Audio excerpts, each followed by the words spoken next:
So we'll get started. So again, thank you for having me. My name is Leslie Sanchez Valenzuela. I'm a financial aid outreach specialist at San Joaquin Delta College. So today I'll be giving you guys a short presentation on just the basics for financial aid. So if you guys have any questions while I'm presenting, you guys can definitely put it in the chat or after the presentation. Hopefully we have enough time for some questions. So let's get started. So what is financial aid? So financial aid are resources that are intended to supplement but not replace the financial resources of the family. So basically what I tell students and families is that financial aid is there for students that want to receive a higher education, whether it be like a 2-year college like San Joaquin Delta College or at a 4-year university and so on. So it's there to help students so they can receive that higher education so they don't have to pay for their education with their own money. So financial aid comes in many forms. So it comes in grants, scholarships, loans, and work study. And you guys are going to see the different types of financial aid that a student can receive if they decide to attend San Joaquin Delta College. So just really important, this is new updates for the FAFSA and California DREAM Act application. So this is for the 2024-2025 FAFSA and California DREAM Act. So this is really important for any seniors that are applying right now to college for financial aid. So both applications are now open, and the priority deadline is April 2nd of 2024. So really fast reminder is that the FAFSA application is for U.S. citizens, eligible non-citizens, so students such as that have permanent residency. And then the California DREAM Act application is for undocumented students that meet the eligibilities to be an AB 540 student, okay? So, cost of attendance. So we're going to look at the cost of attendance for San Joaquin Delta College. Just keep in mind that every school has their own cost of attendance. So basically what cost of attendance means is how much it costs the student and the family for the student to attend that college or university.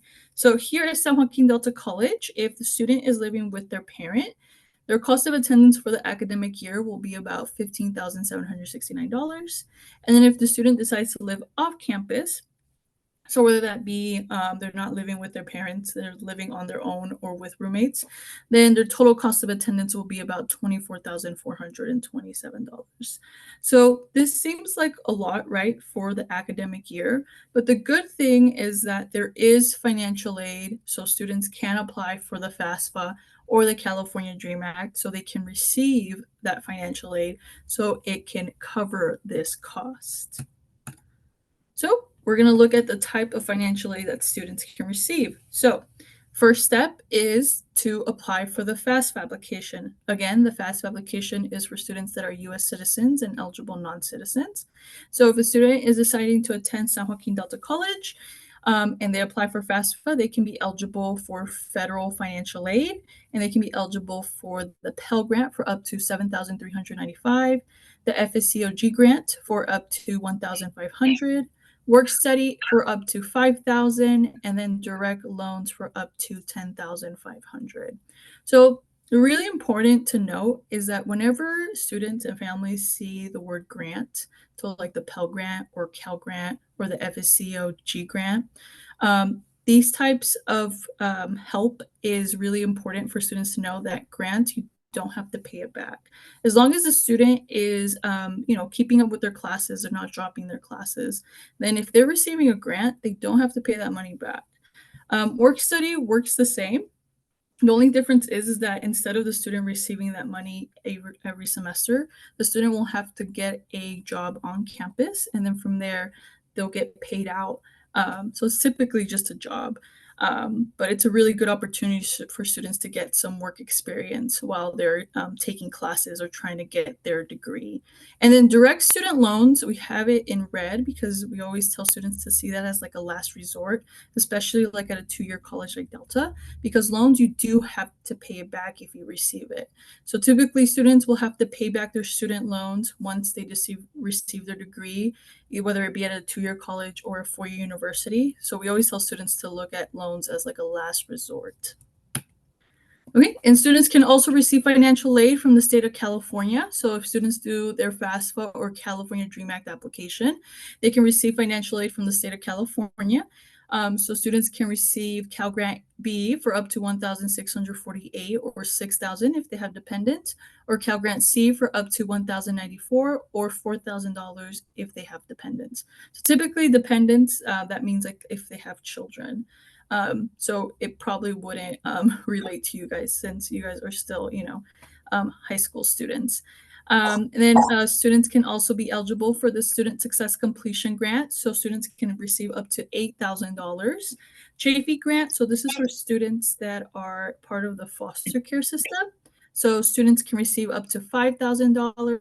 And then the California College Promise Grant is actually a fee waiver grant. So I'm pretty sure you guys have heard that two-year colleges like San Joaquin Delta College are free for the first 2 years that you attend. Well, it's mostly because of this California College Promise Grant. So if you receive this grant, it will pay for your tuition fees. So it'll pay for your classes so you don't have to.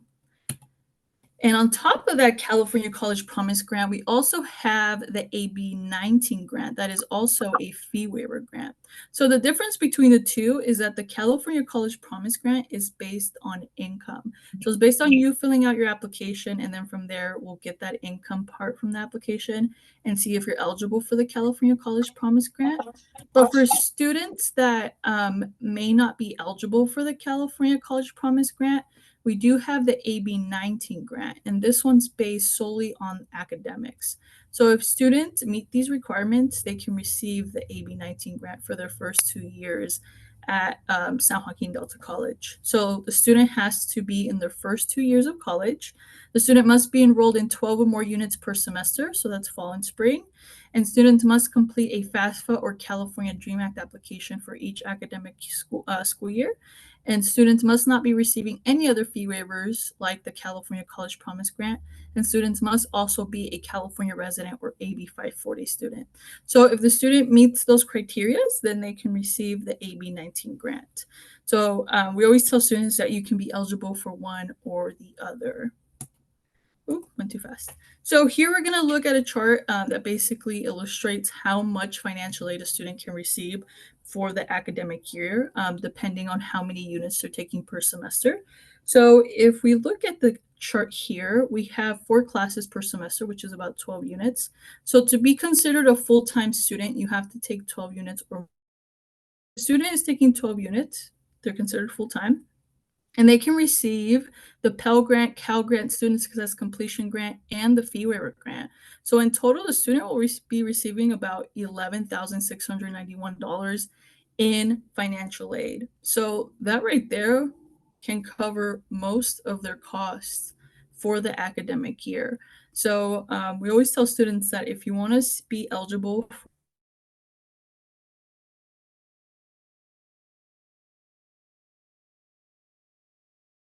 of the list. So let's say a student's only taking one class per semester. So that's about 3 units. The student will only really be eligible for the Pell Grant for 1,724 and the fee waiver grant for, that will cover that class.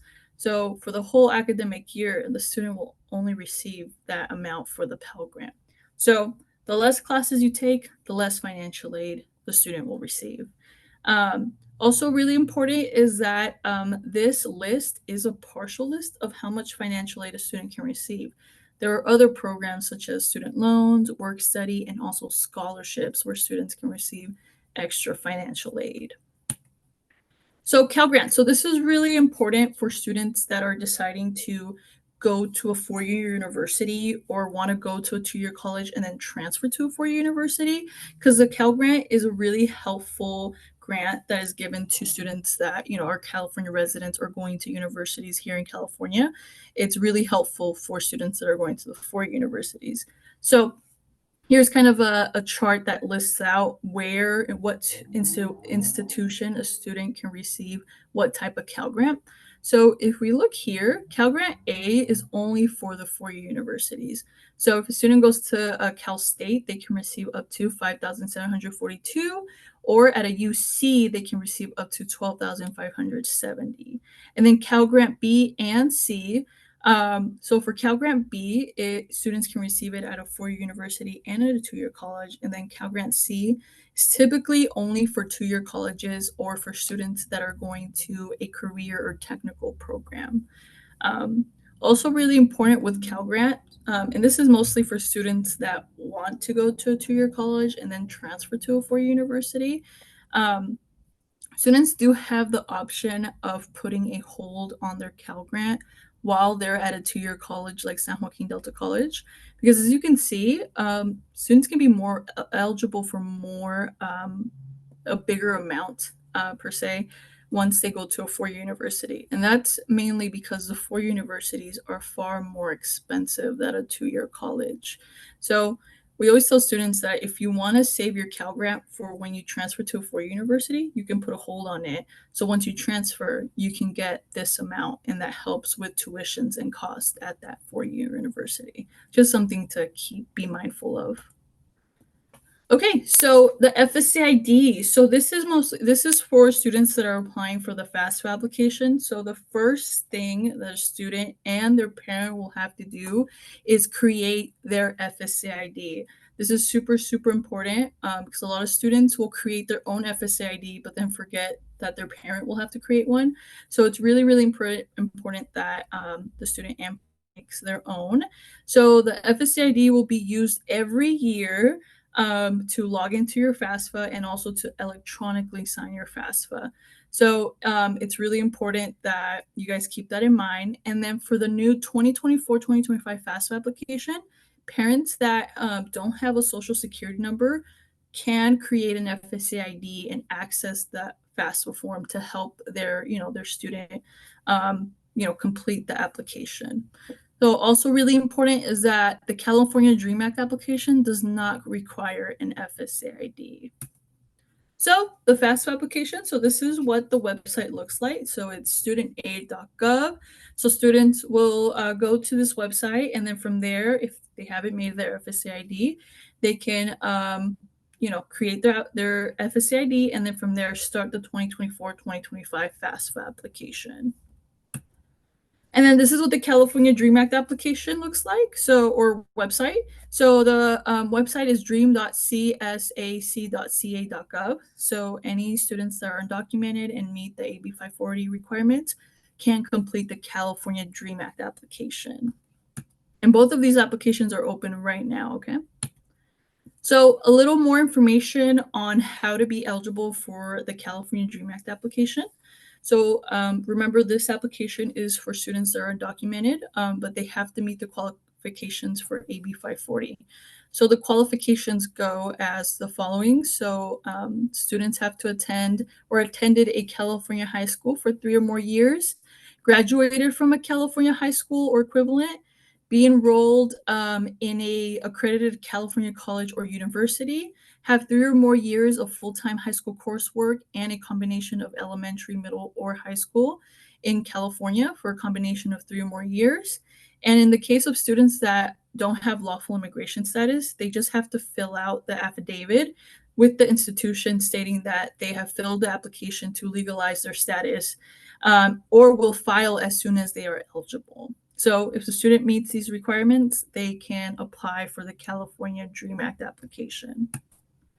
Okay, so Cal Grant. So something really important for students that are eligible for Cal Grant or want to see if they're eligible for Cal Grant is that you'll have to create your Web Grants account. So you can go to this website. So once you're done filling out your FAFSA or California DREAM Act and you get a notification that you're eligible for the Cal Grant, we highly suggest students make their Web Grants account so they can track, if they're eligible for the Cal Grant and if they need to submit any more documents to verify that they're eligible for the Cal Grant. So this is really, really helpful for students. So we always tell students to please make your Web Grants account and also to put a hold on your Cal Grant if that's something that you want to do. So We also have scholarships. So every school should have their own scholarships, but here at San Joaquin Delta College, we do have a scholarship that is actually open right now. So if there's any students that are seniors and are planning to attend Delta, I would highly suggest you apply for a scholarship. So you can go through our website and then just search up scholarships, and it'll be the first link that pops up. I think the deadline for our scholarships are April 2nd. So if you go to our website, you can start applying now. The scholarship does ask for 2 letters of recommendation. So you can get that from a teacher, a counselor, or if you're working, get it from your boss.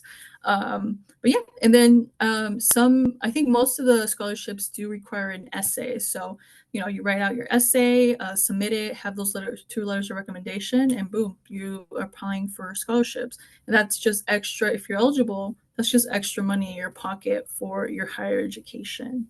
We also have a list of outside scholarships. So these are scholarships that anyone can apply to, even if you're not going to Delta.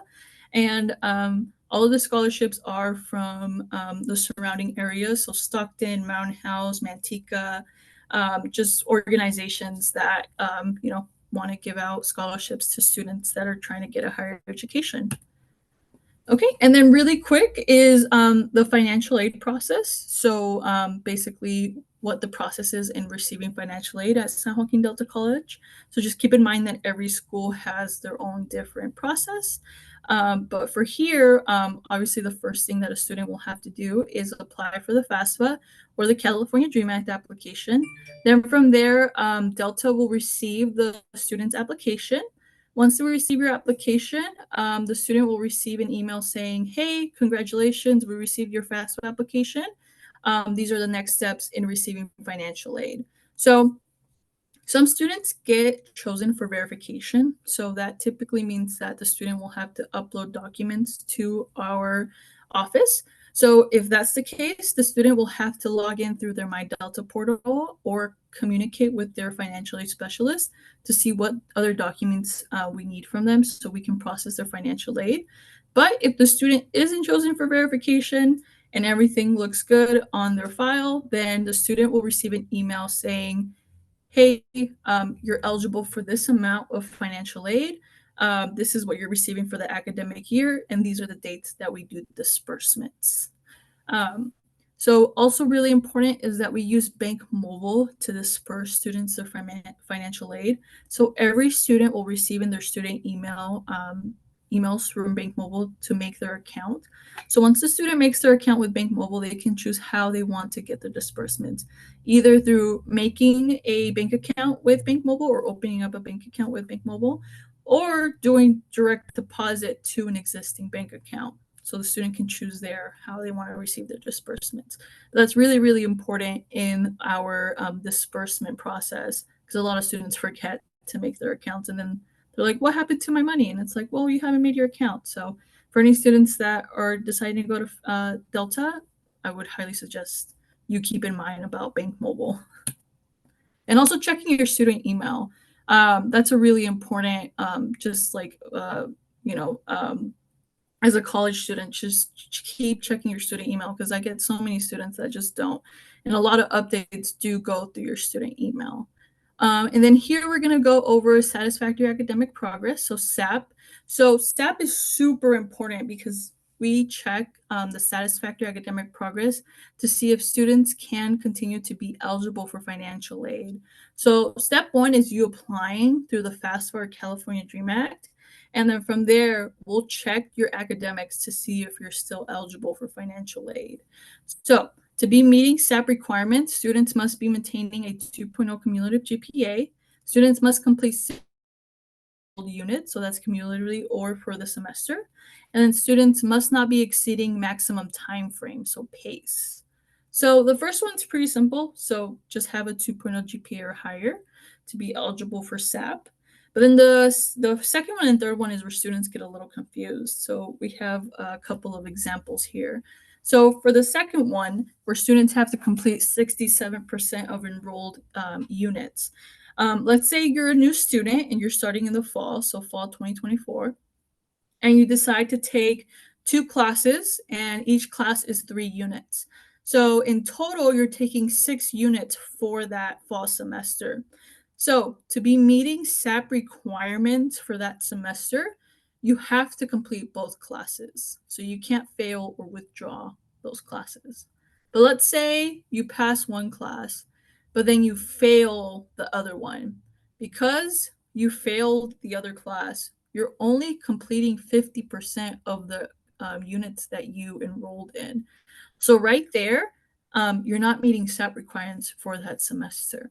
So in that case, we'll put you in warning status for the following semester. So basically that what that means is that we're not disqualifying you for financial aid. We're just putting you in warning status saying, "Hey, you're still eligible for financial aid, but if you do the same thing this spring semester, then we'll disqualify you for financial aid."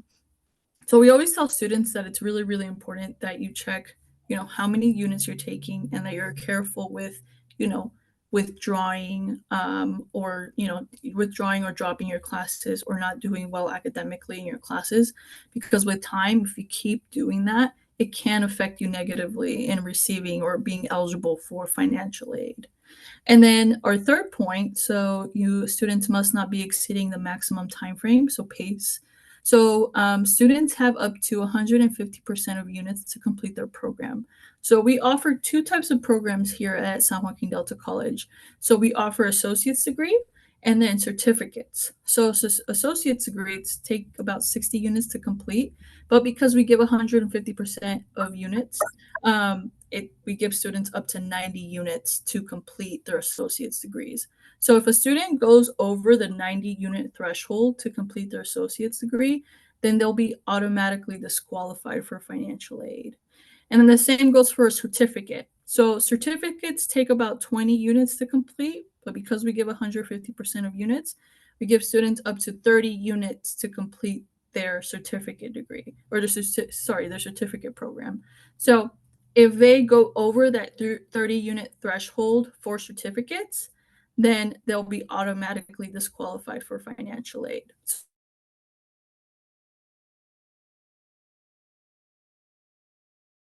Check how many units you're taking, because if you do go over those thresholds, it could affect you negatively in receiving financial aid. So just keep that in mind. Okay, so we do offer a book advance voucher here at San Joaquin Delta College. So basically, the book advance voucher allows students to purchase their textbooks or codes from the Delta College bookstore. So this is mainly for students that applied for financial aid, but let's say the student got chosen for verification and there's been a delay in them receiving their financial aid because they turned in their documents late or their specialist is still verifying their file, but the student needs that money so they can buy their books or codes for their class. So we do have a book advance voucher that students can apply for, but just keep in mind that it's not free money. So this voucher comes from your financial aid, what you're going to receive. It's just an advancement against your financial aid award. And also really important is that the amount you spend in the bookstore, if you do receive this book advance voucher, will be deducted from your original disbursement. And also book advance vouchers are approved or approvals are limited to one per semester, as long as the student is eligible for financial aid. So a student can apply for the book advance voucher in the fall and then again in the spring. Okay, but that's basically it for the presentation. So here are some ways to contact us. So we do have our website, our phone number and email address, and then we are in person now. So we are at the Delta Connect Center located on the first floor of the Dorico Student Services Building, Monday to Friday from 8 a.m. to 5 p.m. And then we close at 7 p.m. on Wednesdays. And then also we do have financial aid specialists that do go to Mountain House, I think twice a month on Tuesdays. So we do have a specialist there at the Mountain House campus on Tuesdays. I think it's every other Tuesday. So if you do want to talk to a financial aid specialist at the Mountain House campus, then you can definitely call the campus and then make an appointment with the specialist. And then you students can contact us virtually through live chat. So that's through our website. And then we do have virtual appointments for any questions that students may have regarding the FAFSA or California Dream Act, or, if you just have general financial aid questions. But yeah, that's basically it for my presentation. If anybody, oh, hold on. I was trying not to, I don't know if you guys can see my screen yet or anymore. No, the PowerPoint is gone. If you want to leave it up so people can use that contact information, that's fine. Or if we want to take a few questions, please use the chat if you guys are going to be asking questions. We only have about 10 minutes left because Zoom cuts us off. So we don't have too much time for questions, but as Leslie said, they are available via live chat, via email, via virtual or in-person appointments. So definitely use those contacts if you have questions. So we'll give it a couple Yes. minutes. So let me see. I think I do have a question. So who are eligible non-citizens? So typically eligible non-citizens. So on the FAFSA application, it will let you know if you are eligible to, do your application with the FAFSA. But typically, eligible non-citizens are students that are permanent residents that have the permanent residency card, or sometimes it's called the green card. Um, and with some cases, it just depends on the student's case, but like asylum seeking could be seen as eligible non-citizen. So if anybody here kind of has questions on what application to apply for, but your status is a little different, then I can give you my email, just so you don't if you don't feel comfortable sharing it with everybody else. I can give you my email. I'll put it on the chat, and you can definitely email me so we can talk about your situation. So let me see, because I know some of that could be like private information. But hopefully that answered your question. And then let me see if there's any other questions. You can give is specific to. Oh, and then I had another question. Whatever the financial aid options you give is specific to San Joaquin Delta College. Yeah, so I just went over specifics through San Joaquin Delta College, but like I know I talked about like the Pell Grant, Cal Grant, student loans. So that is also students can also receive those grants through the four-year universities like Cal State's or the I know other two-year colleges also offer the fee waiver grants like the California College Promise Grant and also the AB 19 grant. Um, but yeah, just to keep that in mind. But if you want more information on what the four-year universities offer, I would highly suggest, or another two-year college, I would highly suggest you guys going through their website and seeing what other opportunities they have. I would just suggest that you do apply for the FAFSA or the California Dream Act because that applies to all universities and all two-year colleges. Okay, I think we have another question. So hopefully that answered your question. So Allison asks, hi there. Are units completed and Delta transferred to Arizona State University? So yeah, that's a good Amanda. Thank you for putting that. Yeah, check with the university. You can always just have your transcripts if you did go to, if you went to San Joaquin Delta College, you can request your transcripts through Parchment and send them to that university.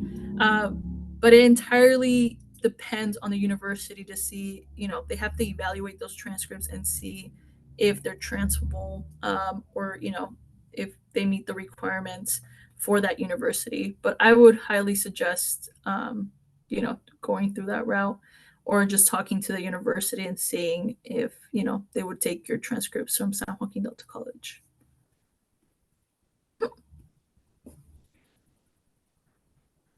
Oh, perfect. Yeah, that's a good website.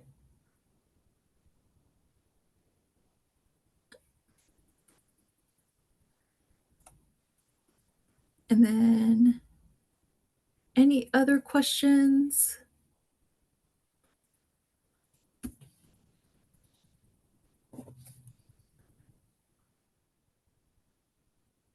Okay, so I have a question from Ross. So for a student who just okay, but enrolled this but will graduate, will that affect eligibility for financial for FAFSA?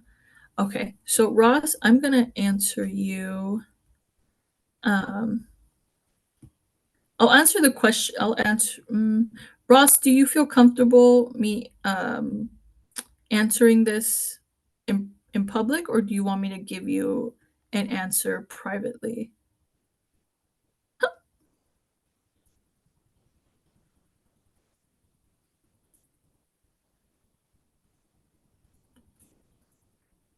Okay, Ross. Okay, cool.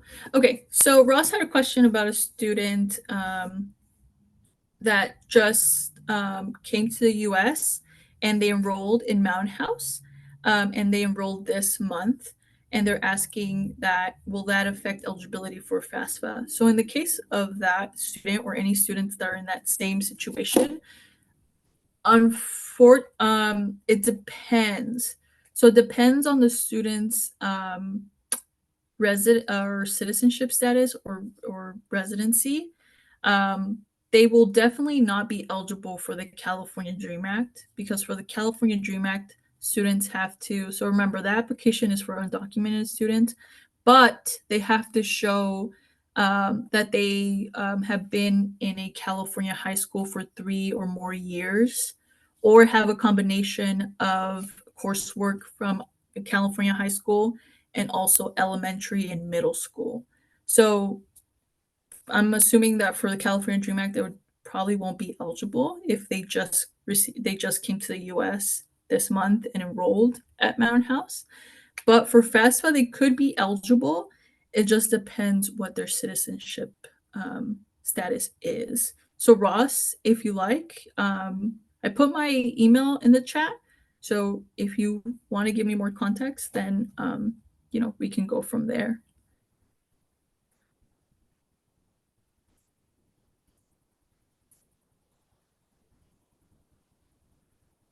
Okay, so if the student does have a green card, so they have the permanent residency card, then they can be eligible for the FAFSA application. So the student can apply for the FAFSA and be eligible for financial aid. And then let me see. I have a couple more questions. Give me a second. Okay, please tell us where we can find income limits and eligibilities for the grant programs you've outlined. Thank you. Okay, so for the grants that I talked about, so for the Pell Grant, Cal Grant, for student loans and all that. So those most grants, how can I explain this? So for the FAFSA application and for the California Dream Act, students and their parents will have to put income information on there. And then from there, once the student has completed both that application, then we will receive that application, and depending on their income, we will see if the student is eligible for financial aid. So for the FAFSA application, since this application is new, it will automatically tell the student and the family if the student is eligible for financial aid based on their income.